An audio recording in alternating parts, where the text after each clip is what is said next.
security experience at all. Some of these people didn't even have background checks. There's a woman who, recorded herself on TikTok, thankfully, and told her story. Her and her husband and her nephew were hired, no background checks, no training at all. They fly or they drive from Dallas the day of, and they're told, hey, y'all are going to go here. Some of you guys are going to go there. And essentially the payment for it was you get to go to Astroworld for free. And so once there, they don't know what they're doing. They're not properly trained. Y'all have seen the videos in the beginning where crowds are already trampling the barricades to get in, right? To bypass security, where so many people were able to sneak in because of this lack security. And so that's the part that I know that we are about, is because this could have been avoided had they cared just even a little bit. Even if you don't have a performer like Travis Scott, who's known to incite his fans, who's known to create mayhem, this is still such an egregious mistake, even if you don't have a performer like Travis Scott. But the fact that you do have a performer like Travis Scott, somebody, like I said, of doing, and you have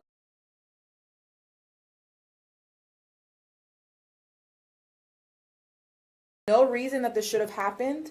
The only reason that I can think of is they wanted to cut corners, and they wanted to give people as little as they can and get fans, honestly, to be security so that they could go and see the festival.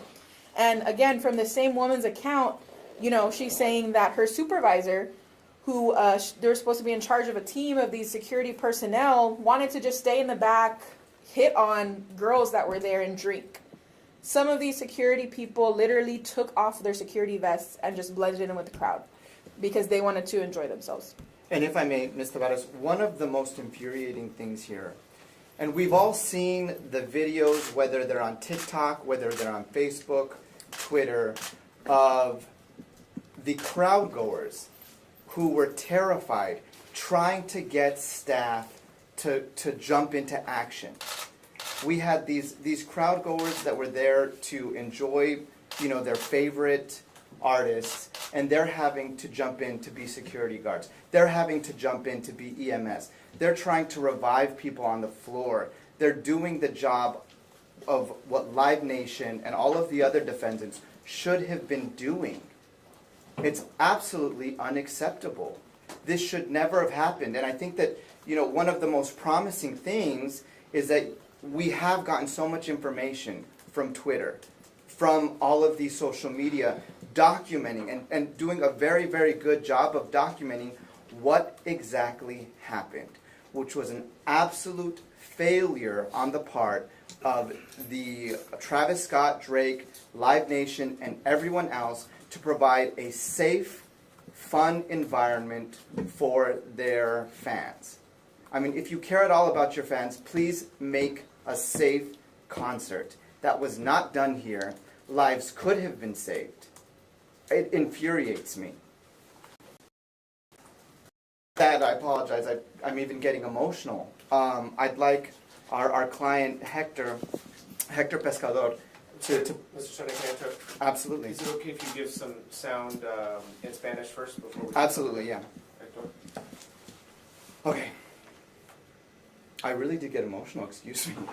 So, todos hemos visto las noticias, los videos del chaos que pasó en el Astroworld Festival, y nuestros corazones se rompen por todas las familias que perdieron hijos, hijas, hermanos y hermanas. No es justo. No es justo. Los abogados de César Ornelas La queremos que la gente sepa que ya hemos presentado 4 demandas al corte en nombre de nuestros clientes y ese número está creciendo. Y por favor, llámanos si ustedes han tenido algo de este concierto. Vamos contra Travis Scott, Drake, Cactus Jake Records y Live Nation para nombrar algunos de los acusados. Y esto es lo que sabemos. 1. El personal de seguridad no estaba debidamente capacitado para un evento de este tamaño. 2. Travis Scott y Live Nation tienen un historial de crear entornos peligrosos para los asistentes a sus conciertos. Y lo más triste, este incidente podría haberse evitado. Vidas podrían haberse salvado con la planificación necesaria, que no era el caso en este evento. Y no es justo. Gracias. No, gracias, Giancarlo. Doctor, if you want to tell your story in English, if yeah. you can pull your mask down this way, speak if that's okay. Yeah. Well, Take it out. well, actually, no. Okay, whatever makes you feel more I'll speak it clearer. The night of Astroworld, at the beginning of the festival, it was obviously arriving there was a really large amount of people already.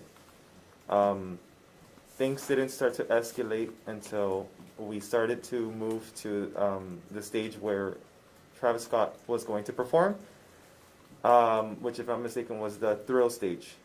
He was the only one performing, and at the moment when we got there was not as many people as there was until probably 45 minutes before he started performing. Everything inside it, prior to 30-minute mark that he put, which is the timer of him coming out, that's when everything started getting worse. To the point where we were standing, where we couldn't move, our hands were pushed together, we couldn't raise our hands. And once we had him down, we couldn't pick him up. If we had him up, we couldn't put him down. That was how full it was. People that were in the very back pushing to the front. I was in the beginning of the concert in the very front, probably like around 7 feet from the barricade. This barricade, obviously, it was probably from left to right, from tree line to tree line. There was no way to get out of there. The only thing that was separated was the middle move, and whenever, I'm guessing, security guard had to go through the middle. So it was, so the stage right here, and then it was the barricade, and then one middle portion. So already at that point, we were already restricted more than we were if it was open fully. It would have been so much easier. Sorry, so I'm like reliving it. Take your time. 10 minutes prior to the performance, what's it called? There was already a fatality that somebody had mentioned. That's 10 minutes before he had come out. People were already mentioning in the front row, which is in front of us, right by where the barricade was, that there was somebody that was not breathing anymore. This person, we were already squished to the point we couldn't take him out. They tried to take him out. Once they took him out, we saw the body taken out of the area. I don't know how many people more there were. At that point, I had a couple of people that were around me, and that's when I told them to go ahead and try to get out, because I had a feeling in my heart that something bad was about to happen, and exactly what happened was what I was hopeful. It wasn't in my mind. I saw these people being carried out, thinking that dehydration, they didn't eat anything. I did not expect them to be deceased already. And the fact that they didn't stop the concert before that, I don't understand. I don't get it. If they already knew that there were people that were deceased, why not stop the show even before he came out? When he came out, thankfully, thank the Lord, I was able to get out, probably like a couple of seconds before he even started. I was telling the people behind us while we were trying to escape through the small section that somebody had already died. People were confused. People didn't believe us. They stayed there and they didn't move. So after that, we went to the back. I obviously stayed there because what else am I gonna do? Trying to understand the situation, and in my head, I'm like, I'm not understanding it. And then the concert progressed. You saw more people coming out of the group, more people coming out. I saw a total of 3 people that were already passed away. The last person was the worst one. After the concert had finished, behind the GA section, there was a gentleman that was thrown on the floor, already blue. And not until the concert finished was when we saw the medical staff going towards him to give CPR to him. But by that time, it was already late. The man was already blue. Two people went. They went ahead and the first medic tried to give him CPR. He was already not responsive. Second one came in, took over, nothing. EKG, nothing. He was already gone. By that time, they just put him in the stretcher, took him out, and that's it. And that's essentially what everybody, everybody that was passed away was that they were doing. They didn't care for their life. They're just like, oh, okay, he's not responsive, go to the next one, and just threw him out like they were nothing. That's the reason why I'm here, and because I feel for the people that passed away, and especially the person that is closer to me, which is Rudy Peña. He was my little brother's. He was in school with my brother. He was his teammate in Nixon High School, and when he told me that's what devastated the most. Seeing my little brother sad and angry at the same time, and wanting to come out here. I drove 2 hours and a half to come here just to speak to all of you guys, just so everybody in the world can know that this could have been avoided. Listen to everybody that was saying, because there was a large portion of the crowd that was talking, that was saying to stop the show. They never did. Never. How old are you again, Jackson? I'm 28 years old. I am engaged, have a wife, I have 2 beautiful children. Before we get to questions, sorry, Hector, thank you for sharing. Can you try to go through that again in Spanish? Yeah. It's emotional. Yeah. La noche del concierto de Travis Scott, cuando yo estaba allí, yo fui solo para el concierto. Estaba allí con unas personas que yo conocí en el grupo. Ahí en Houston conocí a 3 personas en total. Uno era de Louisiana, etcétera, etcétera. Minutos de todo lo que pasó, ya había una persona fallecida en el grupo, por enfrente de donde está el barricade. I don't know how to say barricade, I'm sorry. Sacaron a la persona, muy apenas la sacaron, solamente lo sacaron porque había muchas personas empujando para atrás para sacarla. Ya cuando la sacaron, la persona esta ya estaba fallecida. Ya no tenía pulse, no estaba respirando la persona. Después de lo que pasó, no estoy seguro, pero eso es lo que yo sé, lo que pasó antes de que tratábamos de salir, yo y las personas que estábamos con. Yo les comenté, va a haber un problema muy grande porque ya estamos así. Todavía no comienza. El momento que 30 minutos comenzó, entonces todos los comentarios contra todos.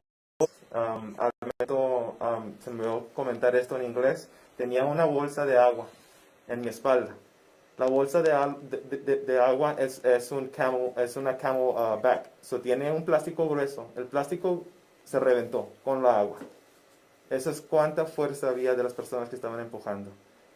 Y eso hasta este momento no puedo pensar, porque como una bolsilla se truena con cosas así. Se supone que es algo que debe de tener mucha... sí, exactamente, sí. Y eso es lo que no entiendo. Al momento les comenté a las personas, como estaba diciendo, que lo salgamos porque ni ha empezado el concierto y ya estaba bien mal la situación. So, al momento les estamos avisando a las personas atrás de nosotros, alguien se murió, los tenemos que salir.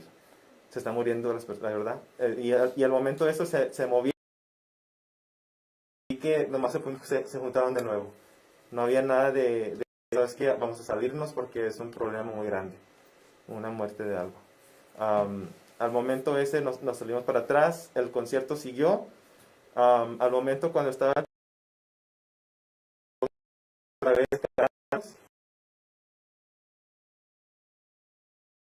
de las personas que estaban ahí, que porque pues es algo que se dice porque pues se checa a la persona, y al momento que la checaron ya estaba fallecida.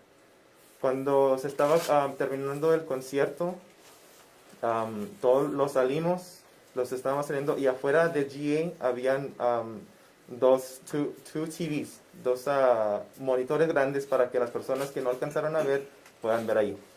Ahí abajito había una persona que ya estaba ya fallecida. Estaba azul la persona. Ese es el momento que una persona le comienza a hablar y le dice, no, ¿sabes qué? Este señor ya no está. Le sigue, el médico corre, va uno, lo trata de darle el CPR, no funciona. Y luego le dijo, no, ¿sabes qué, señor? Tú dale otra vez. Otro señor vino, le hizo también, le pusieron EKG, tampoco. Y nomás ahí lo levantaron, lo sacaron y ya, se acabó.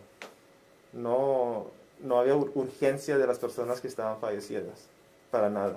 Y las personas que estaban ahí también, que estaban viendo todo esto, o las personas que estaban así apretadas, yo estaba bien adolorido por casi 4 días, 5 días.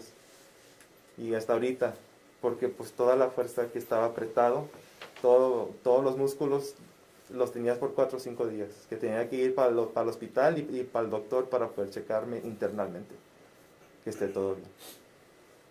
¿Pensaste que en un momento dado te podías morir como el resto? Al momento sí había una situación donde perdí mi estado de parar, casi me caigo. Una persona me agarró de buenas y esa persona ni la conozco, gracias a Dios que sí me agarró. Otra persona también enseguida de mí, ya mero se caía y también yo lo agarré por la chaqueta. Y me dijo, muchas gracias. Y yo con el pensamiento que nomás era, no, pues nomás se va a caer. Pero sabiendo eso, la vida, y eso yo lo sé. How have you been able to manage your mental health after experiencing something like that? I know I talked to a lot of parents that weren't there and they're still can't sleep at night. So is this something that you and your family are having to deal with still? I've been sleeping around 3 to 4 hours. The current thought in my head is, how did I make it up? That's what keeps me up at night. Knowing that I went there to have fun and to know that it could have been me. I live with my wife and with my 2 kids. Thankfully, my wife's very headstrong. She's the one that's keeping me on the ground and giving me all the support that I need at the moment. You're engaged, would you call her your wife? Yeah, it's just something that, I've been with her for 16 years, I'm sorry. And So it's going already- into this concert, did you all have any trepidations at all, any fears before you arrived here? The only fear was the amount of people. That's the only thing. I mean, a lot of people in such a small space is a common fear, not being able to breathe and stuff, and yeah. I know. Were you or anyone you with physically hurt? No. With me personally, that I took, no. I went to the trip by myself. I think he said, were you anybody you were with physically hurt? Oh, no, on the ground, no, thankfully. In front of me, a couple of people in front of me, yes. But Maybe let them know about the falling and how you can move and whatnot. Because you only said that in. oh yeah, sorry. What I said in Spanish earlier was about the fact that I almost fell. Is that part right? And about how your body's still hurting. And stuff. And how Oh someone yeah, told you and to, like, the fact that how I was trapped in and how it was so tight in there. I was sore for a good 3 to 4 days. Right now I'm still a little bit sore. I went to the doctor, went to the hospital. They checked me internally, and they checked me outside. I went to a physical therapist to check, and they told me that I do have some internal bruising.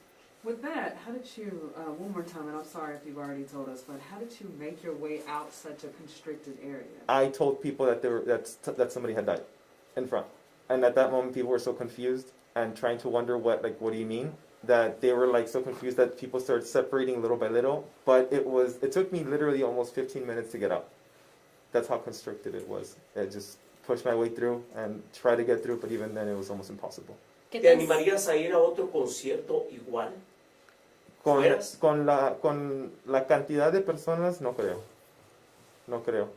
Di que si yo sé que va a ser si yo sé que va a ser un festival que sí van a tener la seguridad correcta y la cantidad de personas que esté más baja de lo que hicieron aquí, ahora ya sé qué es lo que sí está bien y lo que está mal. Porque yo nunca en mi vida he ido para un festival así de grande, y viéndolo visualmente vi que las cantidad de personas era mucho más de lo que tenía que ser. You had to travel over 6 hours to get to Houston from Laredo. Can you talk about your mindset of going up to a concert? Were you excited? What was going The through your whole mind? entire way I was playing Cactus Jack records. The whole entire way I was listening to Travis Scott. The whole entire way I was listening to Don Toliver, Roddy Ricch, Lil Baby. excited to see all the favorite artists that I've been listening to on a daily basis for years. So that was the last thought in my head. I had no negative thought. Everything was positive, and I'm pretty sure anybody that passed away had the same mentality. And yeah. ¿Qué tan cerca estuviste del escenario? ¿Qué tan cerca estabas? 6 a 7 pies de lo que era lo del barricade. Pero porque todavía había VIP section enfrente y había mucho más espacio para que la área de VIP pueda ser más para adelante. ¿Qué piensas ahora de Travis Scott? Tú dices que tú lo estabas escuchando y hubo un momento en que la gente ya estaba muerta y él siguió cantando como si nada. ¿Qué piensas ahora tú de Travis Scott?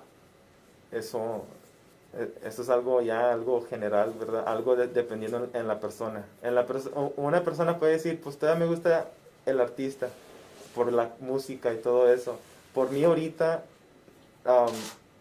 ando un poco más frustrado con el artista, que no quiero escucharlo al momento porque ya sé que es algo que podía evitar.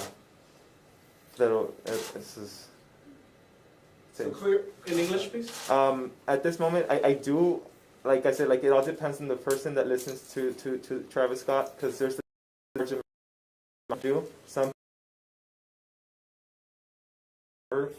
some people that are a little bit more, they feel for the situation, where now you're kind of frustrated to listen to him because of the ability. And then for you,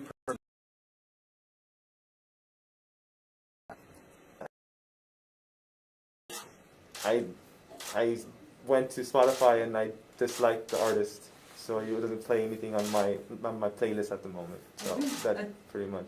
So obviously there's a lot of blame to go around here. Obviously the much to blame, Of course. as the artist and the security that you all are highlighting. Where's your investigation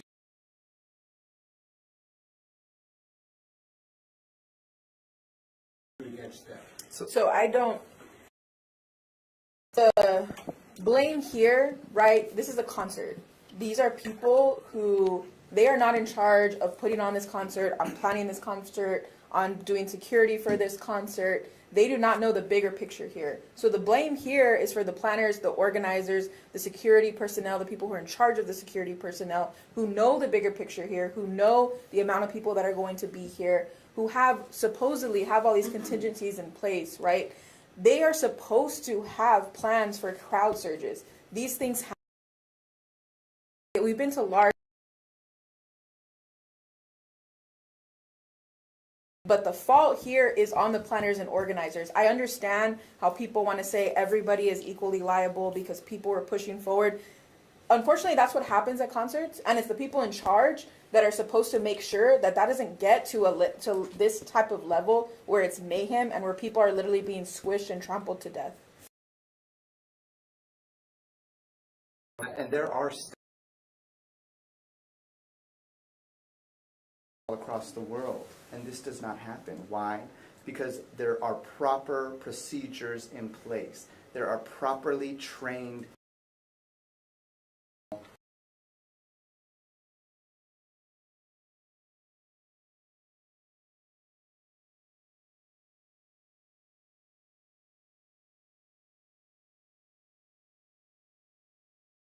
now are there to put step A in motion, so that this does not happen here. I do have just two questions on that in that regard as well. So I know a lot of people are looking at this and thinking to themselves, yes, obviously there are some people that should have been hired the right way to do things the right way, but why Travis Scott and Drake? Because they had the microphone. That's what I'm going to say. They had the microphone to speak to everybody.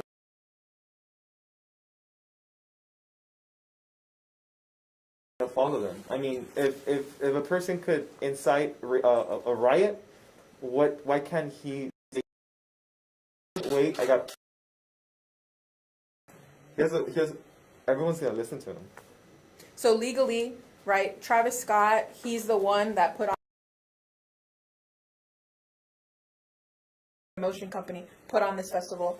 He himself has a history of doing this time and time again. You are in charge, right? He is like the CEO of this festival. he is in charge of, again, the planning, the organizing, making sure that everything is to a T so that something like this does not happen, number one. Number two, when he goes on stage and he tells people, right, there's a video of him saying, like, let's rage, and people are yelling, no, please don't. Like Hector was saying, people are begging. He even calls out and says, oh, there's red and blue lights that's coming out. He still doesn't stop, right? Him and Drake are on stage as this is happening. As a surprise, Drake is huge, right? I mean, everybody loves Drake. He's coming on as a surprise guest, and you know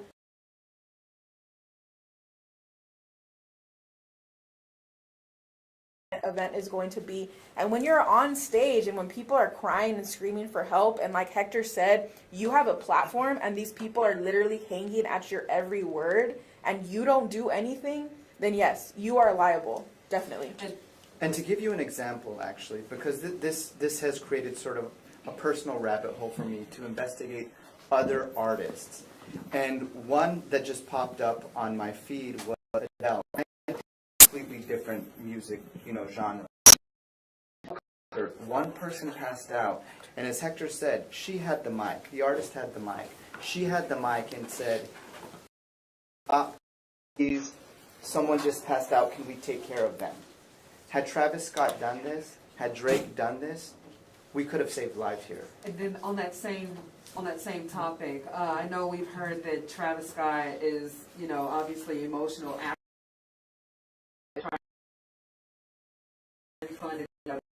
stuff like that. Is that something that gives you guys at least a little sense of relief that he's trying, or what's your views? A multi-millionaire who profits off of situations like this, right? He's partnered up with Better Health, I think, right? And I think everything that he's doing, but especially with the free counseling, because that really bothered me, because there was people that did like a deeper dive into it and saw that they're profiting off of this, and he potentially is profiting off of this as well. As far as the funerals, that's the very least that he can do. Again, this is a multi-millionaire who has made his career off of situations like this. And for him to do the very bare minimum, and if you look at his video, I wasn't at the concert, so I can't even imagine like people like Hector, what they think when they see his video, when he's grabbing his head, and it feels like he's putting on a performance, honestly. Being kind of a little bit too late, because we didn't hear from him right until a couple of days later. And the fact that he could still stay on stage, recognize and point out that there's an ambulance and still keep on performing, and then a couple of days later put out this video where he wants to pretend like he's emotional and do the bare minimum, refund tickets and pay for funerals and partner up with this online therapy that people can get therapy. I think that that's this very bare minimum. So this isn't has caught the world's attention, but this is not a one-off. Travis Scott and Live Nation have a history of unsafe concerts. They're in litigation, I think, right? Live Nation, there was a over $100 million judgment against them for a stage malfunction. So there's a history here, and we really need to focus on that, because they've been on notice and they haven't done anything about it. Let's hope that this is enough. One can hope that this is enough, that they will not let this happen again, and that nobody will let this happen again. One more time, can you list the defendants that are in this case? And if you guys, I don't know if you have this yet, you say you have 4 that you are pursuing and 4 currently that you guys are filed right now. yes. Can you say, like, I guess, a dollar amount of what you're suing for? Or I don't know if that's available right now. Like in total. Sure. So legally, right, for each client, there's a certain threshold that you have to meet by the Texas $1 million. As far as the defendants, there are 13 in total. So it's Travis Scott, Drake, Cactus Jack Records, Live Nation, and all different variations of their business. Score More, all different variations of their business. ASM Global, Harris County Sports and Convention Center, which is the park that actually it took place, corporate services,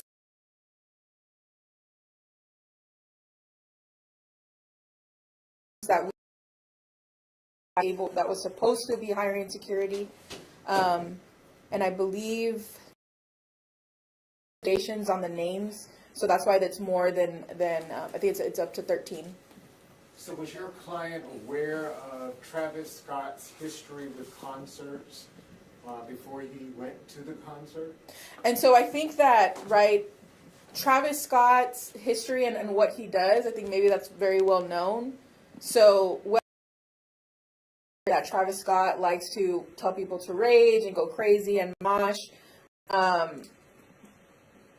doesn't really, like, again, these people weren't the people in charge of this event, right?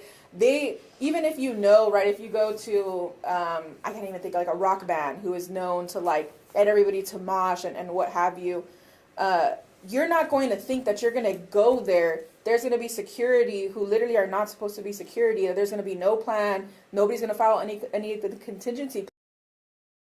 I understand why are we placing the blame on these companies when these individuals did know his history?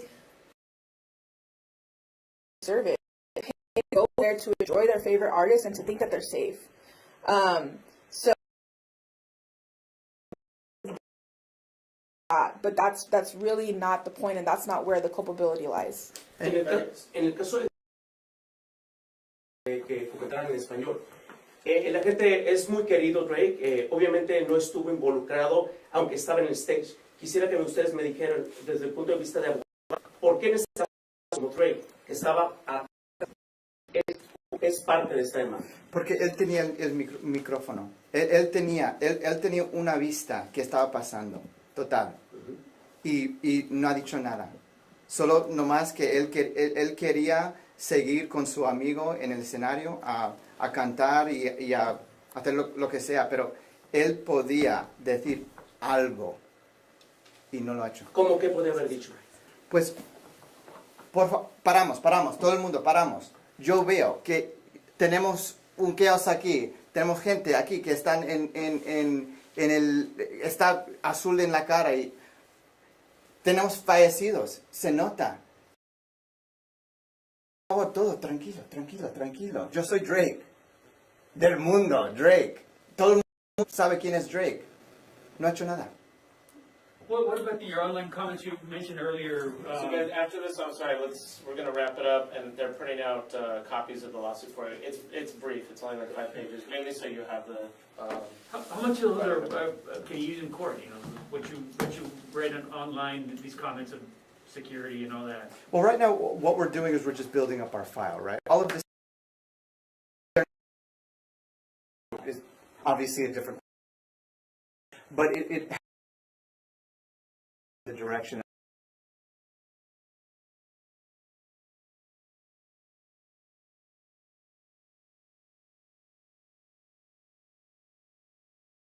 jury happened, what these individuals, there are 8 that have passed. And I think that number is it's 9. I think there's a 9-year-old right now that's still in critical condition. Let's all say a prayer for him and his family. But that number is growing, and whether or not you're a part of that group, of that catastrophic event, the trauma that took place with so many of these people trying to revive people on the floor.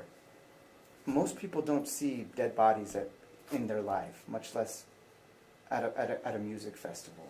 This trauma will follow them forever, and they shouldn't have to bear that burden. And I just to your original point, sorry, and to back to the question, right?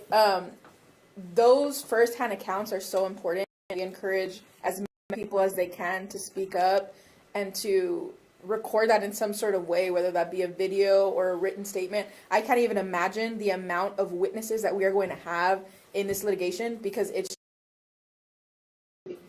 crazy, right? But those firsthand accounts are so important, especially in our investigation.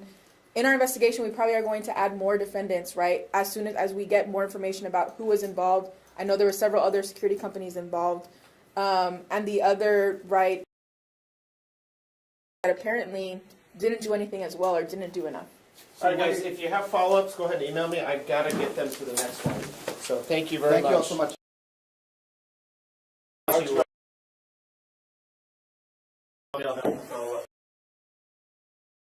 There, she's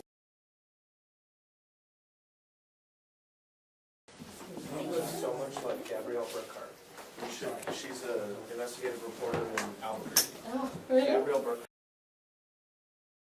Bueno, pues esto es, acaba de terminar esta conferencia de prensa en este momento con dos de los abogados que están representando a personas que pues estuvieron